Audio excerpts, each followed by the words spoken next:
వస్తుంది. ఇప్పుడు సచివాలయాలు లేవు, వాలంటీర్ లేరు, ఎక్కడ ఇవ్వాలి ఈ కార్డులు? లోకల్ ఉన్న పంచాయతీ ఆఫీస్, మున్సిపల్ ఆఫీస్ వీళ్ళు పెట్టే కౌంటర్ల దగ్గర. అందులో వైఎస్ఆర్ కాంగ్రెస్ పార్టీ వాళ్ళు అయితే ఆగిపోవచ్చు, నెంబర్ 1.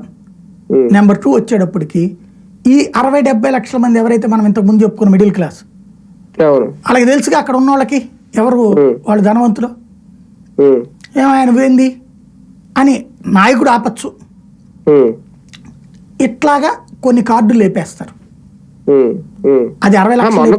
నిన్న కూడా ఈనాడులో రాసింది ఏంటంటే క్లియర్ గా సచివాలయాలే అన్నారు, సచివాలయాల దగ్గర కొత్త రేషన్ కార్డులు అర్హులైన వాళ్ళకి మళ్ళీ ఇస్తారు, మీరు మార్చుకోండి, కొత్త లోగోతో రాబోతుందని చెప్పి చాలా స్పష్టంగా రాశారు. అక్కడ అర్హులైన వాళ్ళకే మళ్ళీ కార్డులు మంజూరు చేయబోతున్నాయి సచివాలయాలు అని కూడా రాశారు. క్లియర్ అంటే అర్థం ఏంటి?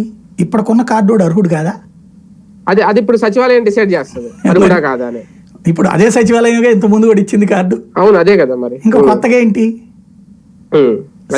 అందరికి కార్డులు మారి అది నేను అనేది అది నిశ్శబ్దంగా జరిగిపోద్ది. ఇప్పుడు కరెంటు బిల్లు ఇవాళ చూస్తే, నేను ఎవరితో చూసా బిల్లు, వాళ్ళకి కాలిన కరెంటు 7,000 రూపాయలు యూనిట్ల వరంగా చూస్తే, ఫైనల్ బిల్లు 9,000 రూపాయలు. ఏంటయ్యా అంటే 2,000 రూపాయలు అడిషనల్ ఛార్జెస్. ఏంటిది? ఇది అసలు చర్చిస్తాము మనం?